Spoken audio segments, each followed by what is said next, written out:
A través de lo que comunicó por medio de los profetas, reyes y sacerdotes que escribieron el Antiguo Testamento, Dios reveló de manera progresiva el plan que estaba desarrollando, y Cristo Jesús es el cumplimiento de ese plan. Mi hermano, cuando Cristo se revela al corazón humano, cuando entendemos su gran valor y cuánto el mundo lo necesita, nuestra respuesta es testificar. Esa visión en el corazón de Cristo resucitado y poderoso para salvar es lo que impulsa nuestra misión en el mundo.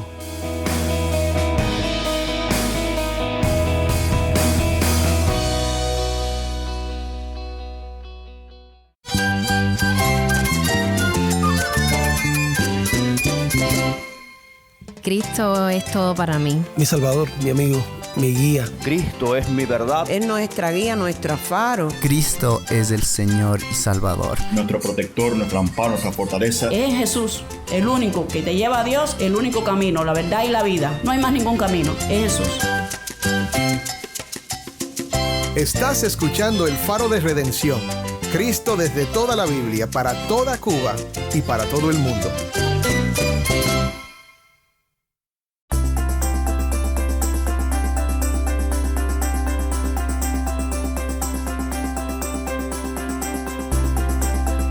Cuando Jesús murió, sus discípulos, los amigos de Jesús que habían puesto todas sus esperanzas en que Él era el Rey prometido de Israel, se quedaron tristes y con corazones destrozados.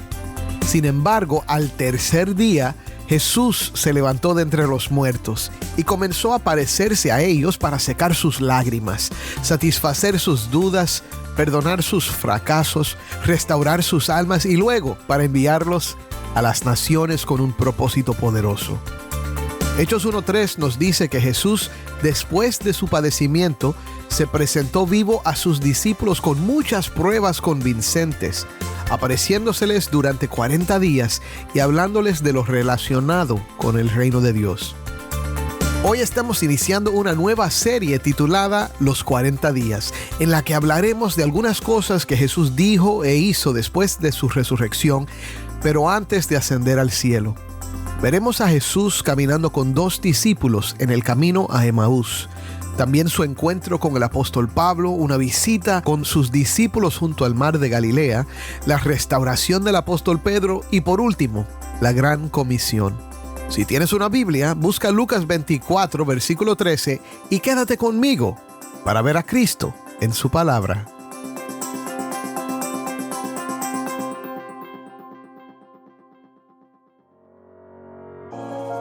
Antes de comenzar, te quiero recordar que tenemos un número de WhatsApp donde puedes enviarnos un mensaje. El número es 1-909-237-8762. De nuevo, 1-909-237-8762. Nos encantaría recibir un mensaje de voz tuyo. Y cuando nos envíes ese mensaje, cuéntanos desde dónde nos escuchas. Escuchar de nuestros oyentes siempre nos anima, así que no dudes en ponerte en contacto con nosotros. También te invito a unirte a nuestra comunidad en WhatsApp o en Telegram y a seguirnos en las redes sociales. Solo busca El Faro de Redención.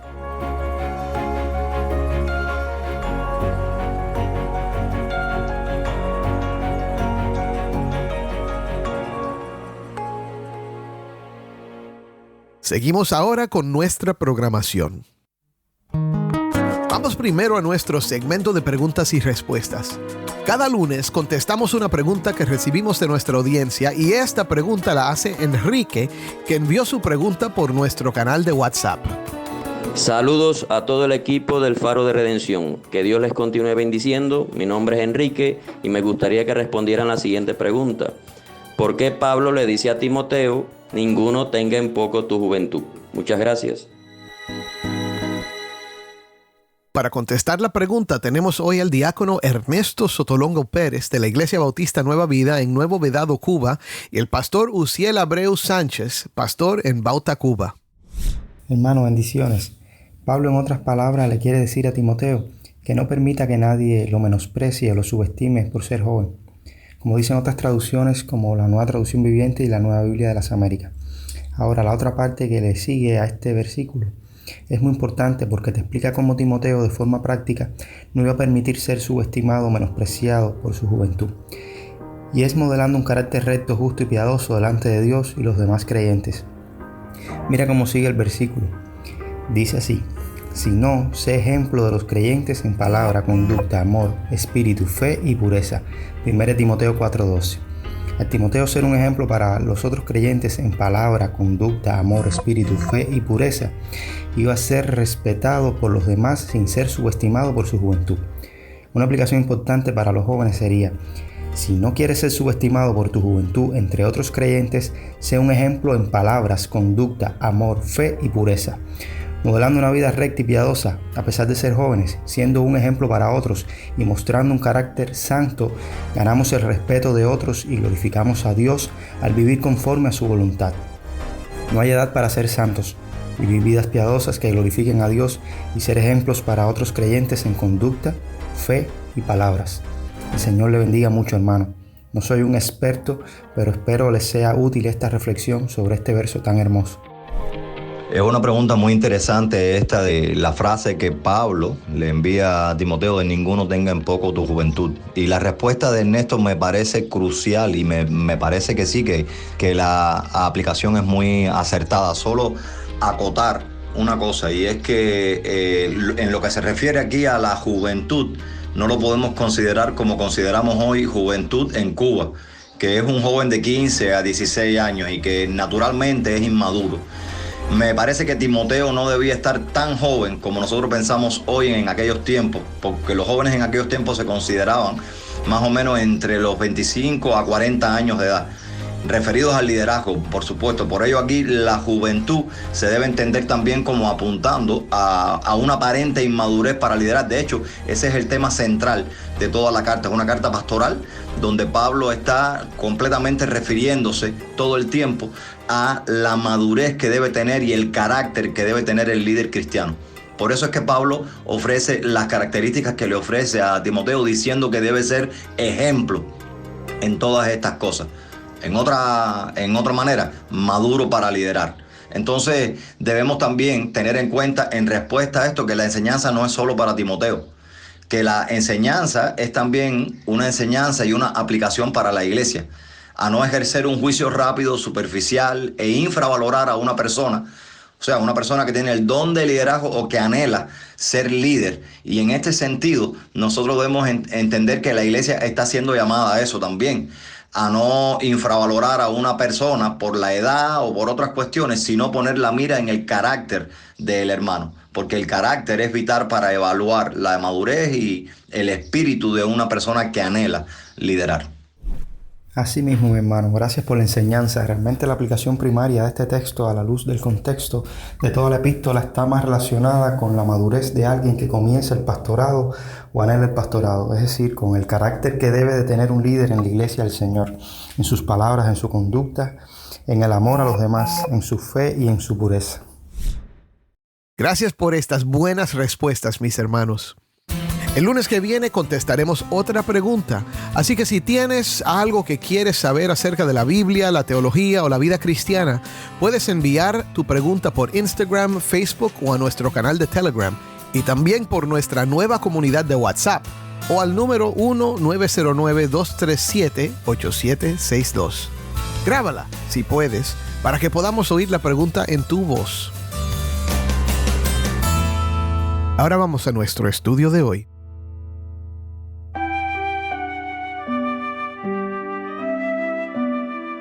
El domingo, cuando Jesús resucitó de entre los muertos, unas mujeres habían ido caminando hacia la tumba para ungir el cuerpo de Jesús. Según los 4 evangelios, encontraron la enorme piedra removida y ángeles que preguntaban por qué estaban buscando al que vive entre los muertos. Les recordaron que Jesús había dicho que resucitaría al tercer día. Fue como una luz que se prendió dentro de ellas. Sí, Jesús lo había prometido. El trauma del arresto, la condenación y la crucifixión de Jesús las había dejado aturdidas, pero las palabras de los ángeles las despertaron. Y esas mujeres fueron corriendo a decírselo a los discípulos, que estaban reunidos, tristes y llenos de temor. Cuando María Magdalena, Juana y María, la madre de Jacobo, llegaron con esta revelación gozosa, los discípulos creían que estaban locas. Lucas 24:11 nos dice: a ellos estas palabras les parecían como disparates y no las creyeron. Sin embargo, Pedro y Juan salieron corriendo hacia la tumba, llegando Juan primero y Pedro luego entrando primero a la tumba. Juan 20, del 6 al 7, nos relata este momento. Entonces llegó también Simón Pedro tras él, entró al sepulcro y vio las envolturas de lino puestas allí y el sudario que había estado sobre la cabeza de Jesús, no puesto con las envolturas de lino, sino enrollado en un lugar aparte. Ahora, María y las mujeres les habían testificado de que Jesús vivía. De hecho, estas mujeres fueron los primeros testigos de la resurrección, pero los discípulos no les creyeron. Ni siquiera Pedro y Juan, que habían visto la tumba vacía, lo creían. Juan 29 confiesa que todavía no habían entendido la escritura de que Jesús debía resucitar de entre los muertos. Ahora, el punto es que a pesar del anuncio de las mujeres y la confirmación de la tumba vacía por Juan y Pedro, muchos de los discípulos aún no creían que Jesús había resucitado. Entre los discípulos había 2 hombres que después de oír el testimonio de las mujeres, decidieron irse caminando a la aldea de Emaús. Al igual que los demás discípulos, no le habían dado mucha importancia al testimonio de las mujeres. Los hombres iban conversando entre sí acerca de lo que había pasado y mientras hablaban, otro hombre se acercó y comenzó a caminar con ellos. Era Jesús. Pero el versículo 16 de nuestro pasaje nos dice que sus ojos estaban velados para que no los reconocieran. Cuando Jesús les preguntó de qué estaban hablando, se detuvieron y con caras tristes le explicaron la situación actual, según ellos la entendían. Escucha este intercambio comenzando en Lucas 24:18. Uno de ellos, llamado Cleofas, le dijo: ¿eres tú el único visitante en Jerusalén que no sabe las cosas que en ella han acontecido en estos días? ¿Qué cosas?, les preguntó Jesús. Y ellos le dijeron: las referentes a Jesús el Nazareno, que fue un profeta poderoso en obra y en palabra delante de Dios y de todo el pueblo, y cómo los principales sacerdotes y nuestros gobernantes lo entregaron a sentencia de muerte y lo crucificaron. Pero nosotros esperábamos que Él era el que iba a redimir a Israel. Además de todo esto, este es el 3er día desde que estas cosas acontecieron. Y también algunas mujeres de entre nosotros nos asombraron, pues cuando fueron de madrugada al sepulcro, y al no hallar su cuerpo, vinieron diciendo que también habían visto una aparición de ángeles que decían que él vivía. Algunos de los que estaban con nosotros fueron al sepulcro y lo hallaron tal como también las mujeres habían dicho, pero a él no lo vieron. Es medio cómico para nosotros leer este pasaje. Están hablando con Jesús, resucitado, vivo y respirando delante de ellos, y me puedo imaginar a Jesús con una sonrisa irónica, escuchando sus palabras. Cuando Cleofas termina de hablar, Jesús les responde a los 2 diciendo: «Oh insensatos y tardos de corazón para creer todo lo que los profetas han dicho. ¿No era necesario que el Cristo padeciera todas estas cosas y entrara en su gloria?» También me imagino que estos 2 discípulos no esperaban que este hombre desconocido les respondiera de esta manera. Los regañaba. Pero mi hermano, cuando Dios nos regaña, lo hace porque nos ama y para darnos esperanza y claridad. Los regaños de Dios son regalos de su gracia y son maravillosamente buenos para nosotros. Escuche lo que dice el versículo 27. Comenzando por Moisés y continuando con todos los profetas, les explicó lo referente a él en todas las escrituras. Mientras seguían caminando, escucharon de la boca del Maestro una exposición de la palabra de Dios. Jesús comenzó con los libros de Moisés, así que sin duda les habló de la promesa de Dios a Adán y Eva, de que la simiente de la mujer aplastaría la cabeza de la serpiente, aunque la serpiente le heriría el talón. Seguro que les habló de la promesa a Abraham de que en él serían bendecidas todas las naciones de la tierra y de la provisión de un cordero para que Isaac no muriera. les habría indudablemente hablado de las promesas al rey David, de un descendiente de él que ocuparía su trono para siempre, y de la promesa del sufrimiento del siervo de Dios en Isaías 53. No sabemos todo lo que Jesús les enseñó esa tarde, pero lo que quedó claro era que todas las escrituras hablaban de esta promesa, que hablaban de él, y era maravilloso. Esa caminata de 2 o 3 horas había comenzado para ellos con tristeza y frustración, pero se había convertido en un seminario andante, y Jesús mismo era el profesor que les enseñaba. Escucha lo que sigue. Se acercaron a la aldea a donde iban, y él hizo como que iba más lejos. Y ellos le insistieron diciendo: «Quédate con nosotros, porque está atardeciendo, y el día ya ha declinado». Y entró a quedarse con ellos. Los 2 discípulos, con la hospitalidad característica del Medio Oriente, invitaron a Jesús a quedarse con ellos. Todavía no se habían dado cuenta de quién era el que les hablaba, pero la esperanza estaba comenzando a llenar sus corazones. Sigamos leyendo.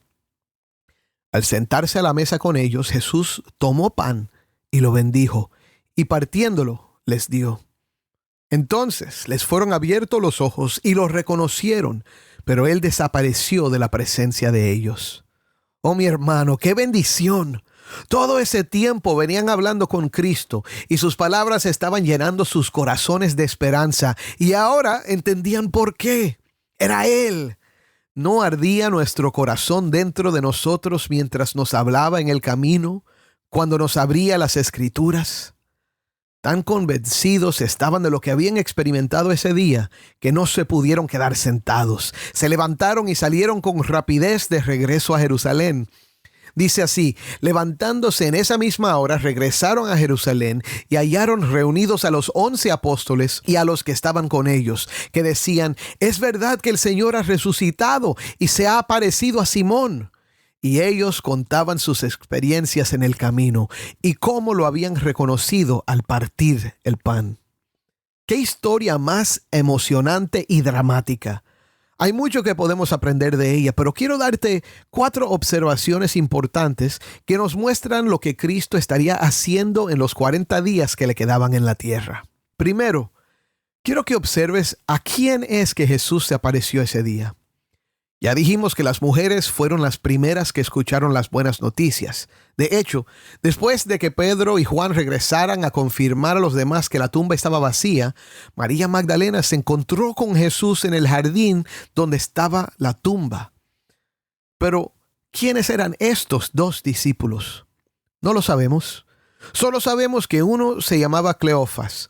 Tal vez era el esposo de una de las mujeres que oyeron el testimonio de los ángeles, pero no lo sabemos con seguridad. Del otro no sabemos nada. Lo maravilloso de esto es que nos muestra algo importante acerca del Evangelio. El hecho de que Cristo se apareciera a personas que no tenían poder ni posición nos muestra que Dios es bueno y misericordioso. Envió a sus ángeles a hablar con mujeres que en esa sociedad no tenían una voz y no podían ni siquiera testificar delante de un juez. Y a estas las enviaron a dar testimonio de la resurrección. Se apareció a María Magdalena, una mujer que había tenido 7 demonios hasta que Cristo los sacó de ella. Y ahora a estos 2 hombres que no eran parte de los 12 discípulos principales. Mi hermano, si Jesús se interesó en ellos, también puedes estar seguro de que Cristo está interesado en ti.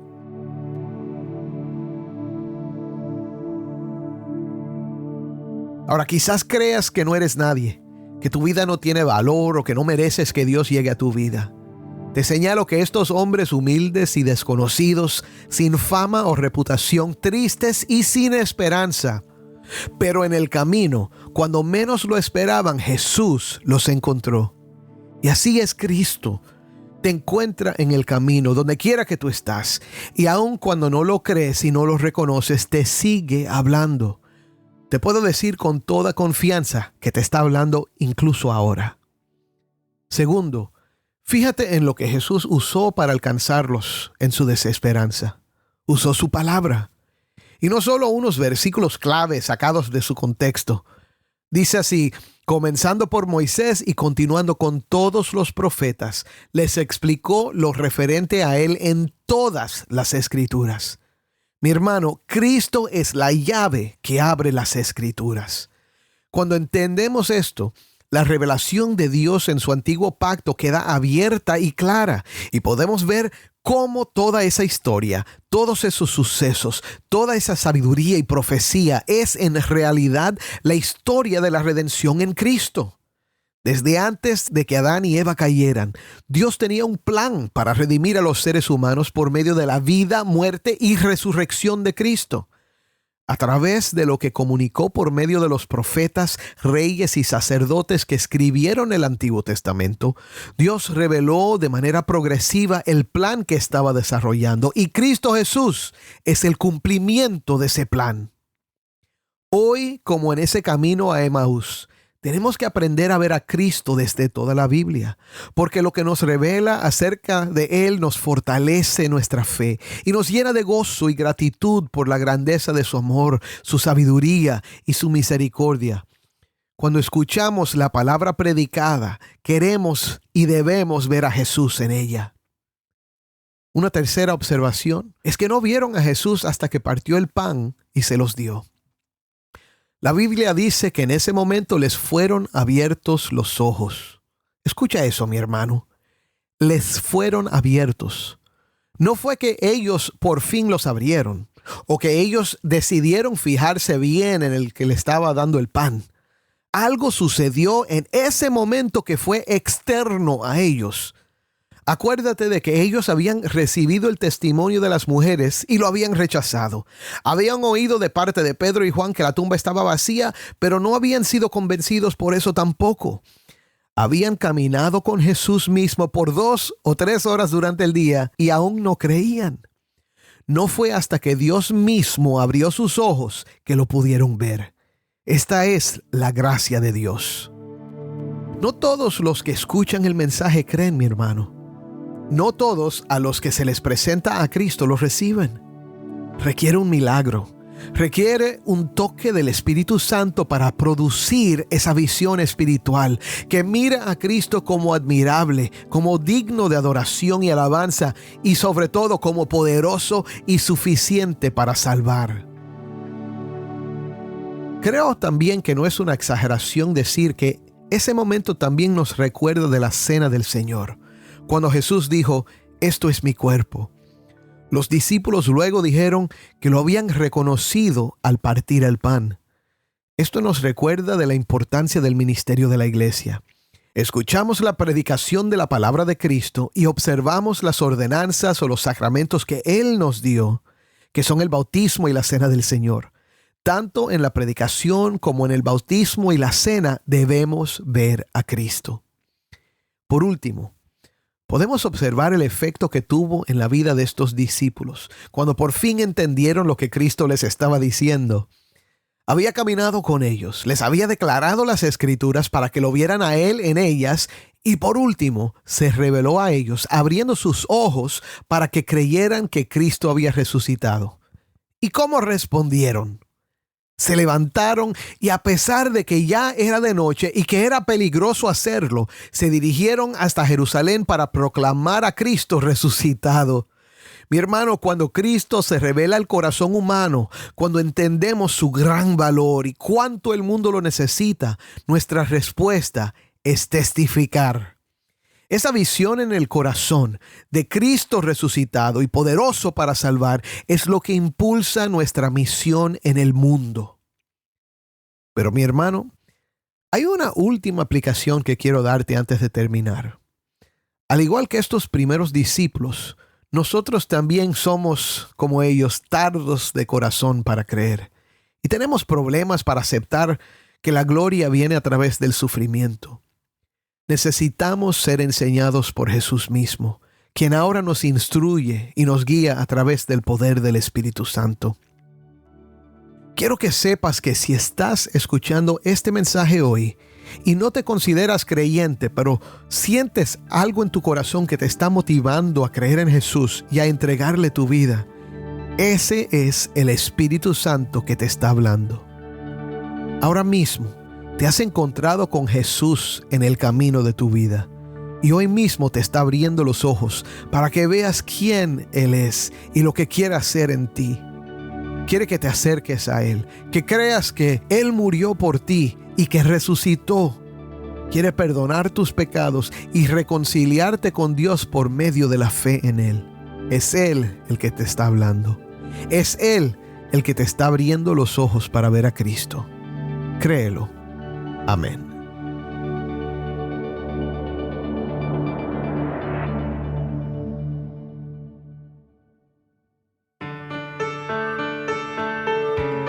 Soy el pastor Dani Rojas y esto es el Faro de Redención. Mi hermano, al reflexionar sobre la experiencia de esos dos discípulos en el camino de Emaús, no puedo evitar sentir que sus corazones tardos para creer reflejan nuestros en ocasiones.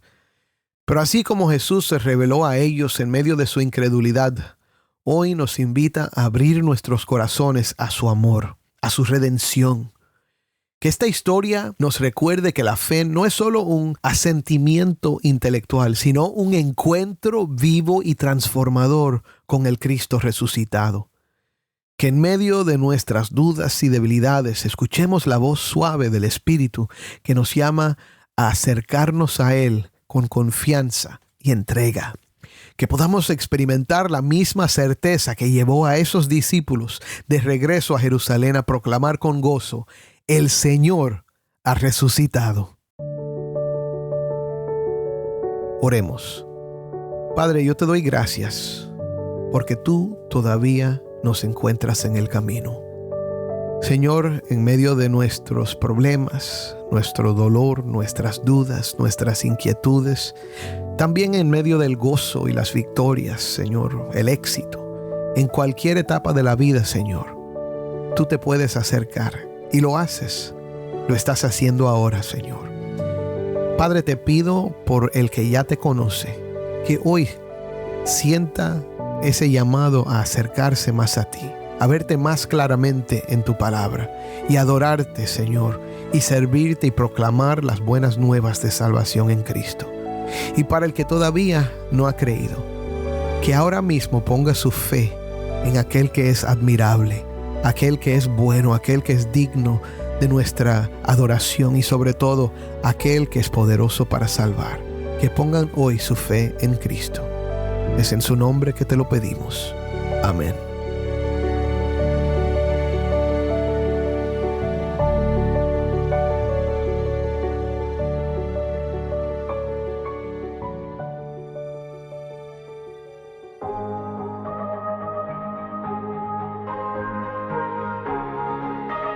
Mi hermano, si este episodio te ha bendecido, envíanos un mensaje por WhatsApp al número 1-909-237-8762.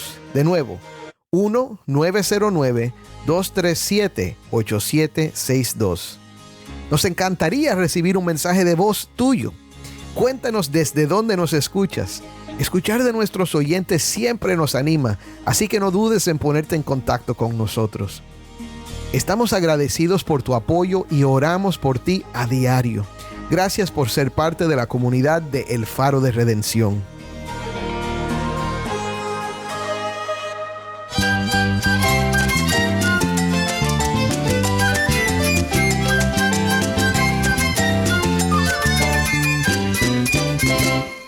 Soy el pastor Dani Rojas. Te invito a que me acompañes mañana en esta serie Los 40 días.